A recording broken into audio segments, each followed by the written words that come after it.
Hello, Loretta. How Hello. are you? Thanks for having me. Good. Thanks for being here. Loretta has kindly agreed to join us on the podcast today. Loretta has just finished the Thrive programme for emetophobia for her son, Sonny. And we've just counted back, and it's been 11 weeks since session 1.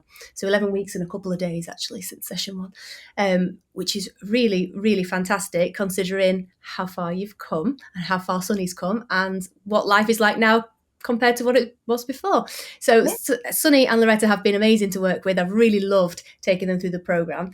But over to you, Loretta. Do you want to talk through? I know we've just, before this podcast, we just had a quick look at the initial email that Loretta sent through, and she's just reminded herself of that initial email to remind her what it was like before, because it's such a difference. So what was it like before, Loretta?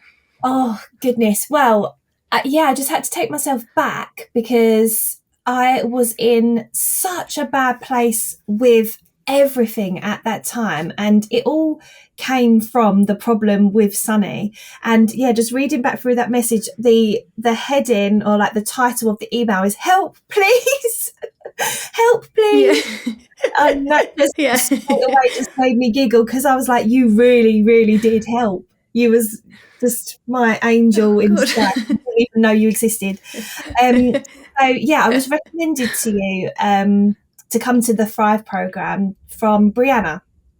I didn't even know what it was all about at the time. I just took her recommendation and trusted everything she said, because I explained to her what I was going through with Sonny and said, like, my life is just so hard. It's so hard. Everything's so hard, and I can't understand it. I don't know what's happening.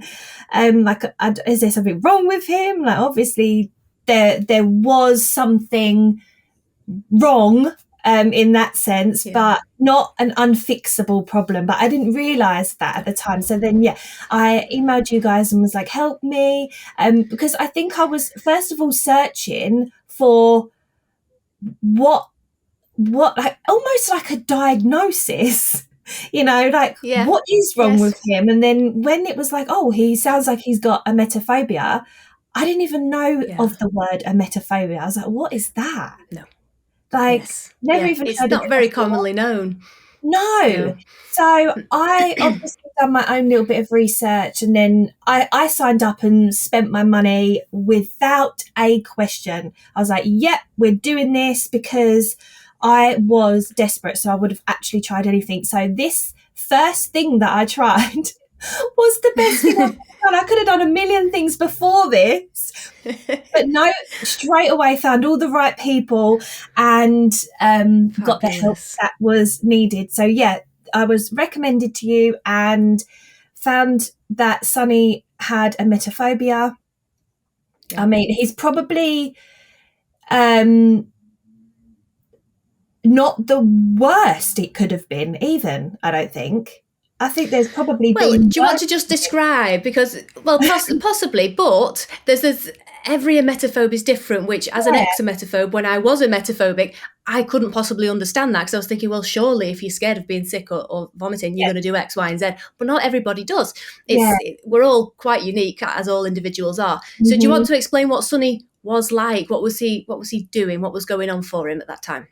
So, it came from, for me, it came from nowhere, but for him, it obviously didn't. And I didn't realise as a parent that I thought I was dealing with the situation that happened completely normally, like, oh, it was just an accident, it wasn't meant to happen. And just for people listening, Sonny had, I don't even really know what to call it, he swallowed chlorine by an accident at a water park. It wasn't on purpose, and it made him very, very sick. So he was violently, violently sick in the car on the way home on his birthday. So it was a combination of these things that I just thought, okay, we're just going to have to pretend it didn't happen and help him through it. And obviously he didn't recover from it, and he was traumatized by it. So just to start that conversation with that, because people might think it's because he had loads of sick bugs, and he didn't have any of that. So for me, it wasn't it was horrible.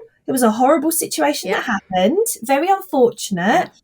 no one's going to like that. But it wasn't that he was constantly getting sick bugs. It wasn't that. So for me, I brushed it off and said, oh, well, that won't happen again, blah, blah, blah, and moved on. But for him, he didn't move on, and I didn't obviously realise that. So from then on, we were having problems. Can I just jump in with the traumatised bit, just for clarification for everybody else? Just let me jump in a little bit, if that's okay. Yeah, just with the, it being traumatised by it, I just want to be really clear that it's not the thing. So if that happened to other children, it wasn't the fact that happened, that they swallowed chlorine, that they were sick. It was how Sonny processed it. Yes. Rather than the event itself, it was his thinking styles, his beliefs that he was looking at that event through and looking at it in that perspective. And that's what we helped him to overcome and to develop new, stronger, empowering thinking styles and coping skills. Absolutely. Sorry, I just had to interrupt there, so it's not the thing. I'm glad that you said that, because that was also, if you listen to how I just worded that was also a great way of showing you guys as well that I didn't process it properly as well. My thinking styles towards it wasn't right. They were opposite to his. Right. They wasn't the right way around. So this course has not only helped him, it's helped me, but we can talk about that. But that we obviously both didn't process it correctly. So I feel like now I've got the tools to be able to help with anything that happens in his life, rather than being like, oh, it doesn't matter, because it obviously did matter, and it needed some more attention towards it. And I think as a parent, I didn't have those tools to notice that. So I think that was really important for me to go through this course with him, because now I have got different thinking styles. So that happened. So that's where it all started. So everyone can know like where it started, rather than thinking that he was a sickly child, because he wasn't, never was, and isn't. That still isn't. Yeah, he still isn't. But we had trouble from then on for the next 18 months getting him to do anything that he used to do. So, and the weirdest part is he'd still go swimming. So it was never about the chlorine, so the point is so true. It wasn't about that. And that was the one thing I was thinking, well, if it was bothering him that much, he would never go swimming again, would he? Because he'd be like, oh, I'm going to drink the chlorine. And, but he didn't do that. He ended up struggling to eat again, because then he just referred it back to, in his mind, eating, stomach, that's all going to create, ultimately going to make him sick. So he was processing all that in his head, but I didn't know he was doing that. He was obviously doing that to himself quietly. He wasn't eating properly. It took a while to get him to eat properly again. We couldn't go out anywhere without there being an anxiety. And I really hate using that word. I dislike using that word, because I kind of think it gives it a little bit of power. And I don't want him to walk around chucking that word around here, there and everywhere. So I was very conscious of that I could feel an energy that he had. Yeah. And he was very worried all the time. So the travelling in the car was a problem, because obviously he was sick in the car. So that became a problem. And we kept doing it every day, just like silly little trips out, just to make him, do it and get used to it again. If he went to watch their favourite football team with Daddy, he used to eat all the time. Whenever we was out, he'd be eating. We'd always have snacks and all sorts of packed lunches, and he'd stop doing that. He wouldn't eat in public. He also decided that he could catch germs from anywhere. He just decided that he'll hold his breath around people. And then everything to do with his tummy. So whether he was hungry and his tummy rumbled, or that feeling of, oh, I need to go to the toilet, that would panic him. So he wouldn't recognise that it was either hunger or a toilet, or something along those lines. And then he'd be like, am I going to be sick? And I don't feel well. And he used to go to bed every night with the travel sick bands on, because it seemed to be the only way that I could get him to cope with it, because I didn't really know how else to help him. So I really felt under a lot of pressure, and like I was letting him down, because I what I was searching for was a magic thing to take the anxiety away. So I'd buy these little gadgets that he holds in his hand, and then I'd buy these other things, and then I'd buy these like sleep stickers, and I'm thinking, he's 9 years old, he's not a baby, like none of this is going to work. And then obviously being on the course, I realized that the power doesn't come from an object or a thing, and I'm referring to the bracelet because bracelet, yeah. I wear this as like such a like a lovely support thing now. I don't wear it as my power, but yes, I think we was giving the power away to all these things, like this like electronic thing he'd hold in his hand, but it didn't help. None of it helped. Yeah. None of it helped. So that is the answer to your question. We were suffering on so many levels, and I kept it a secret. Like, I didn't tell everybody. I kind of felt like, am I embarrassed? Or I don't know. I don't think I was embarrassed. I think I was stumped on how to talk about it. Yeah.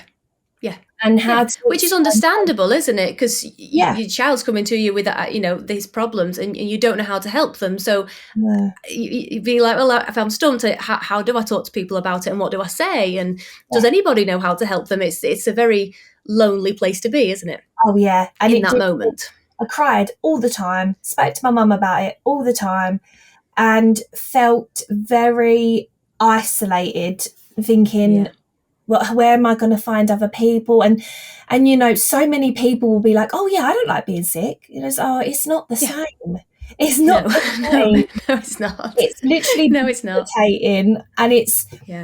And it's affecting our life as a family, because it's getting a grip here, and it's getting hold, and it's getting stronger. And every time I felt like, oh, I think I might have cracked it and it's getting better, it wasn't getting better. Yes. So I think it was when I kind of had a little bit of a really bad time, like mental health wise, it was bringing me down as a parent. Like, I just felt like such a failure. I don't know what to do. I can't make my child happy. And that's when I found Brianna, and she recognized it, because she has emetophobia. And then that was it. That was just life changing from that moment. I was like, I'm buying it. I'm there. I'm there. I'm in.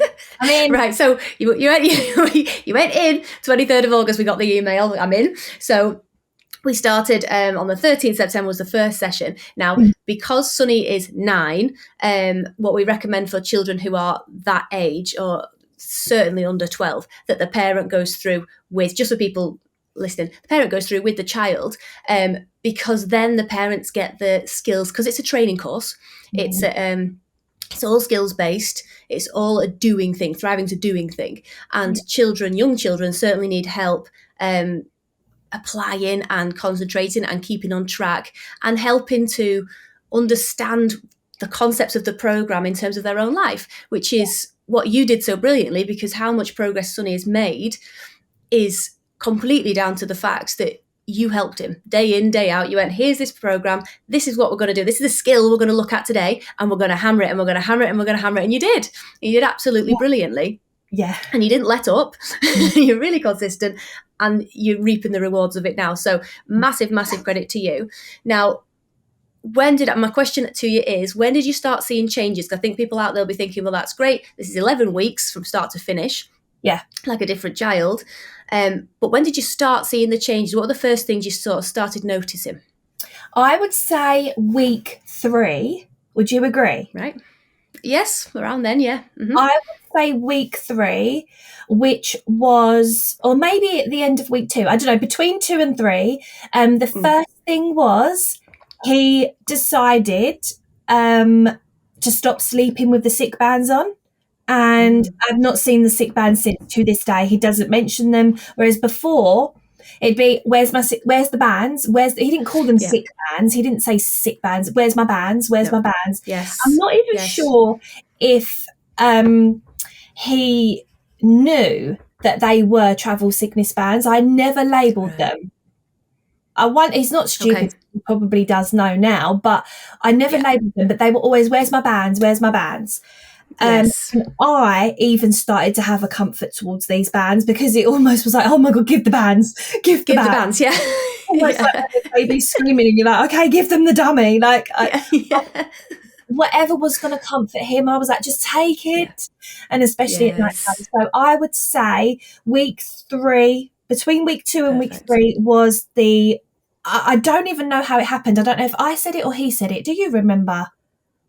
I think he said it. I think actually all of the things that we're going to talk about, all of the big wins that he's had since, I think he's instigated all of them. I think Yeah. he's said, I You want to do this and I want to do that, Yeah. which is a really good point to get across to the listeners, because a lot of the other treatment types for this kind of CBT model is challenging those safety-seeking behaviours straight off the bat. So it would be myself saying, right, Sonny, tonight I want you to stop sleeping with the bands, or you saying, right, I want you to stop sleeping with the bands. That doesn't happen. It doesn't happen in the programme. The person, and Sonny in this instance, feels so much more powerful. They start to understand themselves so much more and how their mind's working, and they feel ready to take those steps and they want to take those steps. So I think that's really important to put out there, that it's not the same as CBT for many reasons, but that one in particular. Yeah, that is such a good point to make, because some of it, to me, I think I look back and I'm like, how did that happen? Because I'm still so shocked that we're where we are. So it's almost like, Yeah. oh, I have to have it all on record and go back and record our little lives and see how it was. But the first night sleeping with the bands, I remember him being so proud, and then he was like, 2 nights without my bands, 3 nights without my bands, and then from then on he must have counted to maybe 5 nights. Again, I can't remember. Then he just stopped counting. Stopped. Yeah. And I can't remember the last time that he said to me, I don't feel well, when there wasn't anything wrong with him. He just comes, he started to feel anxious at the time. I don't feel well. And that's, and the amount of times we have gone to the toilet and been like, oh, I don't feel well. And he's panicking. I don't actually remember the last time that happened now, apart from when, even during the program, the first 2 weeks were the hardest. It got worse before it got better because he had to face it. He was being faced with it right here, and we were talking about it. And we'd mentioned the word sick, throwing up, or vomit, whatever, so many times to get him, just to make it a normal part of life, I suppose, without him like squirming at it, that he would cry. We had a few cryings. I messaged you about that, didn't I? Saying, oh, he's cried. We had to stop halfway through and come back to it. And he would be like, oh, I don't want to talk about this right now. And I'd be like, well, we have to face things today. And I would do it at his own pace. And sometimes it would take the whole day to get through it. Where I might start in the morning and then finish it later and give it to him in bits, because he did find it. Oh, it's hard. It's always facing your fears, isn't it? So it was absolutely, And there's nothing in the first couple of chapters of the manual that are particularly scary. It's not overloaded with any words like sickness or vomit or anything like that. It's just because that's the topic that you're talking about, isn't it? It's because you've got your book in front of you, and he's focusing. He knows that he's working on that at that moment in time. That's exactly it. Yeah. The workbook is so easy, and actually it's wonderful doing those things together. So the first couple of weeks it was just him focusing on what's good about him, or you know, those things, but he didn't want to do that, because it was almost like he had to face things. It was tricky. It triggered that word I haven't had to use for a long time either, but it triggered him. It really did. Now I can talk about anything and everything, which I know you're going to ask me what else, but so in answer to the question you asked, it was the sick bands first. He hasn't worn them since, so that was the first thing. Perfect. Just at that point you've just made, you said I can talk about anything now, but what about I'm a Celeb? Last time we met, last week. Tell me about I'm a Celeb. I didn't want to go too far in case you had some more questions in between, but we're at that point now where, so we all know the eating trials on I'm a Celeb is disgusting. It's just no one likes nice. No, but we can watch it when you haven't got this phobia. It's not nice, but I would always dread it and be like, oh, get ready to fast forward. And I would avoid it. As the parent, I would avoid dealing with it. Yes. Because I didn't want him to be uncomfortable. So it was like, you're protecting them, but actually I think it was making it worse by me avoiding it for him. So I decided on this I'm a celeb thing. Since doing this course, I'm not so afraid to face it with him now. And that's the important part, which is why I even think parents with 12-year-olds onwards, like, you're always going to benefit from this. Like, do it together. Like, I don't think there should be a cut-off age, because I actually think we need it more than them. Right. We don't have it. So there was stuff that I'm just like going to take through to my everyday life. I'm going to take it through and just, But the I'm a celeb thing it's gross. No one likes it. And we decided to keep it on the telly, and I thought, do you know what? Let's just see how he copes. We'd finished the course finished on the Wednesday. I can't remember when that eating one was. Well, whenever it was, very close from finishing the course. So very, very close, like within the week. And at first he was like, oh no. And he's sitting next to me and he's like, oh no. And I was like, oh, but you can cope now. You don't have a phobia anymore. You just don't like it. You're just like the rest of us. You just don't like it. And he went, oh yeah, good point. And then I thought, was it just as easy as that? And I kept it on. And then I found that he was just like, oh, like this. Mm-hmm. And I thought, yeah, that's fine. That's what I would be like as a kid. I think every kid would do that. This is normal behaviour right now. And he was fine. Afterwards, he jumped up, carried on. And this is the funniest part. He was eating cucumber whilst I mean, I don't eat when I'm watching stuff like that.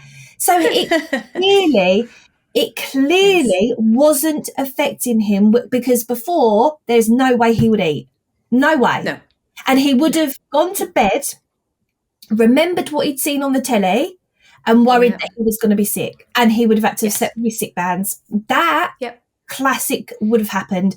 That has not happened. And then since we've spoken, they've done another one on I'm a Celeb where he actually did throw up, didn't he? Oh, right. I don't know. I don't watch I'm a Celeb. I don't know. But how did he go with that one? How did he cope with that?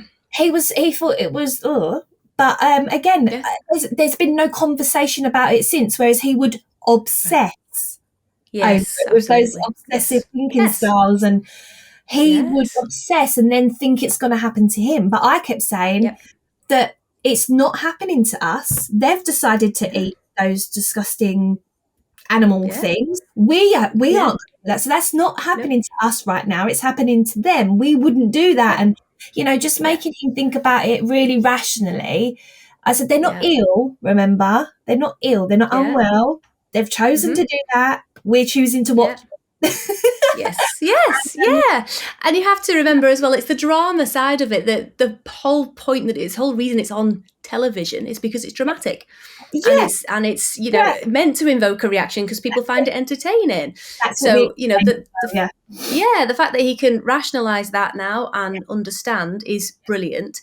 And also it's worth going through with him that, you know what, even if they were ill, that's fine as well. They're still coping. It's still normal. I say to him that one thing that massively, massively helped me in this course was I think I did that thing. Typically, I think a lot of us do this. If your child says, oh, but I'm going to be sick if I do that, we typically come back with that answer, no, you won't. You're not going to be sick. No, you won't. Yes. Right. Yes. But I learned from you guys, listening to your podcast and going through the course, that isn't the right thing to say. Mm-hmm. I say to him now, but even if you was sick, you would cope. But that is as simple as that, because I can't promise him he won't be, although in some situations, he, obviously you're not going to be, but I can't give him that false, I can't promise him something that I can't say to him, you're never going to be sick again in the rest of your life. No. Because he is. He's going to go through his teenage years doing it. I can't promise anything like that to him.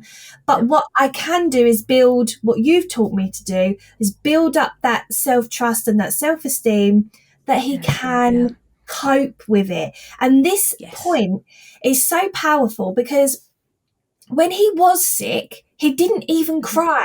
He did No. cope with it. He coped with it so Mhm. well. It was more the thought of it that was consuming him that would make him cry. He didn't even cry when he Yes. was sick. Like, No. yeah, so it's just been incredible how Good. changing his mindset Yeah. and helping him cope and helping him see that he can cope and Yes. do Yeah. these So you're saying cope a lot, which is completely right, because part of the course, quite a big part of the course, is building coping skills. So when we talk about coping skills, he had them, but he yeah, didn't have the belief that he had them. And the belief in your own set of coping skills is arguably more important than your actual coping skills. So yes, Sonny could actually cope when he was sick, because he yeah, did, but he didn't have the belief that he could cope. So the story he told himself about it was that I can't cope with this. Therefore, he created anxiety and panic and everything else. So it's absolutely. really important, the story you tell yourself about how you can cope with certain situations.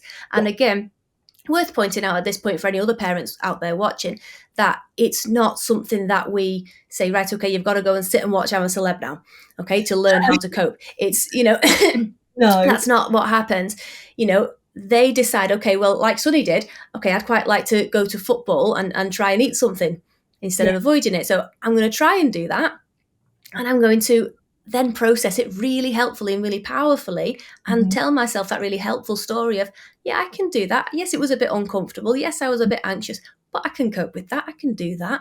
And yeah, the more that they start to believe that about themselves, with evidence, backed up with evidence that they can do it, yeah, the more they believe that, therefore the less they are anxious. Because actually, why would you worry about something that you know you can cope with? yeah. Exactly that. It was breaking it down for him so that he understood it, because Yeah. he was very negative, and I think he had a lot of negative experiences at school that also weren't processed properly. It was the way that he processed Correct. it and took it on. Yeah. He Yes. hadn't, Yes. you know, he hadn't processed it in the right way, so it gave him this low self-esteem and this negative view of himself, even Yeah. though as parents we Yeah. were bigging him up all the time, like, oh, you're so amazing, Yes. but actually sometimes that did not help. It No, didn't no, help. because if he's not telling himself that, No, if he's not, no, got that charitable, kind, warm, supporting inner voice, if he's really critical towards himself, which he was, was, then he's going to have low self-esteem. Okay, yeah, because your self-esteem is just what you think of you. yeah, And what Sonny thought of himself at that point was yeah, that he wasn't good enough and he couldn't cope, and all of the things that he shared with us. But it was definitely worth pointing out that it's not school, because sometimes it does feel like it is. It's something that happened at school, or it was, when he was sick or whatever else. yeah, It's none of that. It's all about how you process it and all of that internal dialogue that we need yeah, to challenge and change and improve so that yeah, he can have the quality of life that he's got now. yeah. He just didn't have the tools, and now his toolbox is Yeah. full. And Toolbox as well. I love it. well, he can add some more tools in there as he gets older, can't he? Because there's going to be all sorts of things as Yeah. he grows that he'll need a new tool for. But, Absolutely. I do think Yeah. that we've given him such a great start, because I was very much like when I came to you thinking, he's 9. This is going to be Yeah. so hard.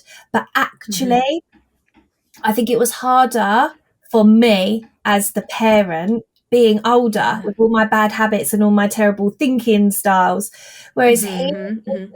isn't as damaged. So he came out of it easier. And then now I can see things like so much better. I don't know. That's how I see it, whether that's right or wrong. I thought that, how are we going to fix him? But actually, they are so able to learn such adult Yeah. things. Yes, yeah, they are. They are. And it's not that you are more damaged as adults. It doesn't actually matter how long you've either had these thinking habits or anything else like that. It's just that you've got more experiences that you've processed in an unhelpful way. Yes. So therefore, you've just been doing it longer. Yes. But that doesn't mean you can't change it in the shortest amount of time. And it might have been, trickier for you because we were focusing on emetophobia, but, there was lots of things that you wanted to tackle separately, possibly. But either way, you've both come a phenomenal distance in 11 weeks. Oh, absolutely. Phenomenal. And I just think if it was just me on the course, like just me on my own, I wonder how I would have been. But I can't believe really from week 3 onwards, I feel like my life changed from 3 weeks. So not 11. I feel like my life's already been like, well, his life's been great, which in turn makes my life great.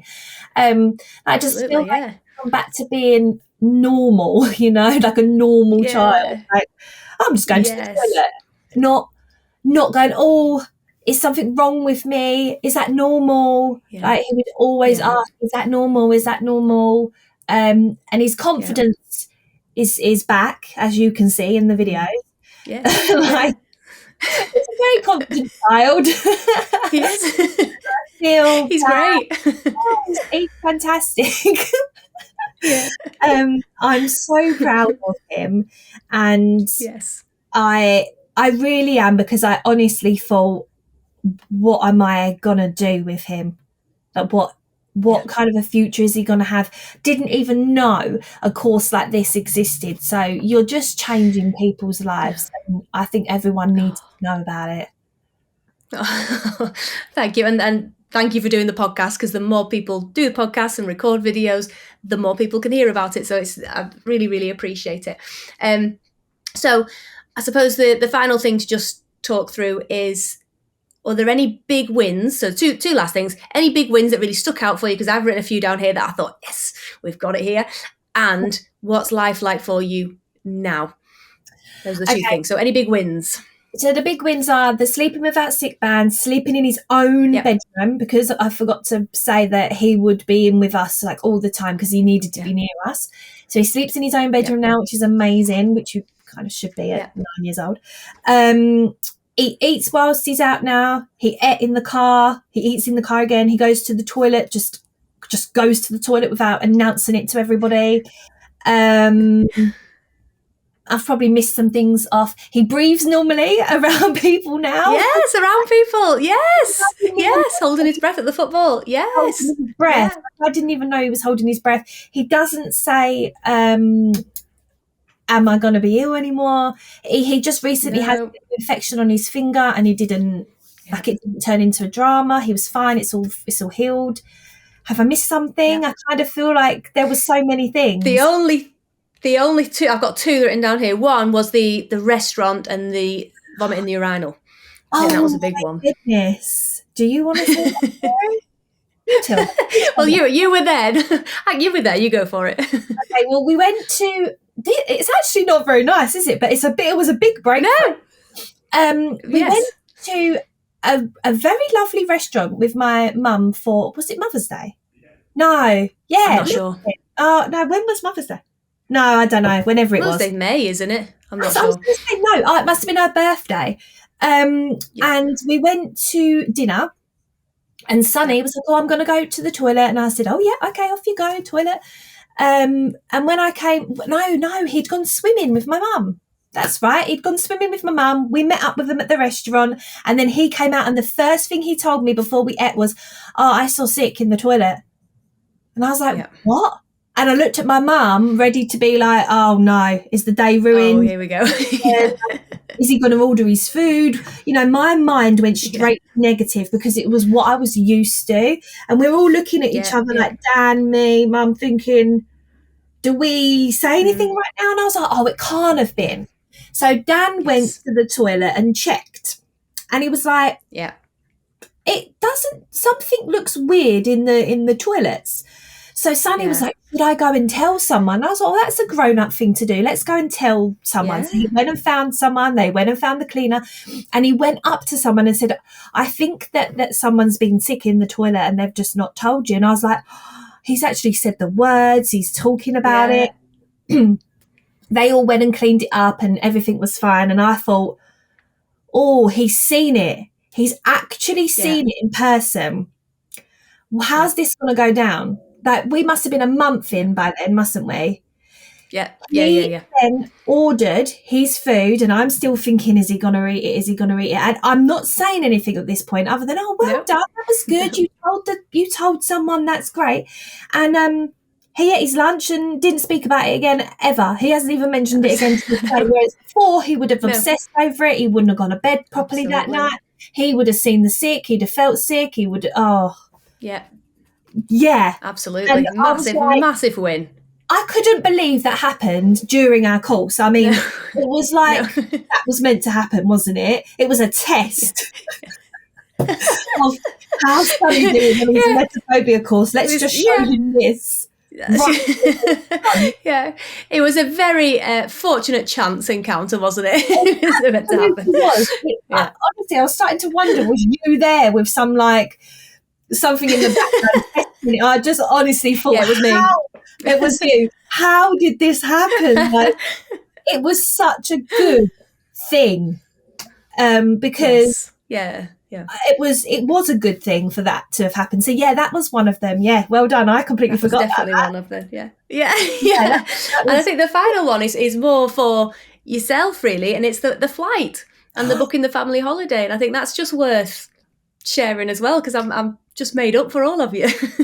Yeah, so that was obviously a huge thing, because I feel like my life was getting worse with him suffering, and it was making me not deal with it properly, and it was kind of suppressing me, and I just felt like I didn't want to go out and do anything because I was starting to feel anxious taking him out.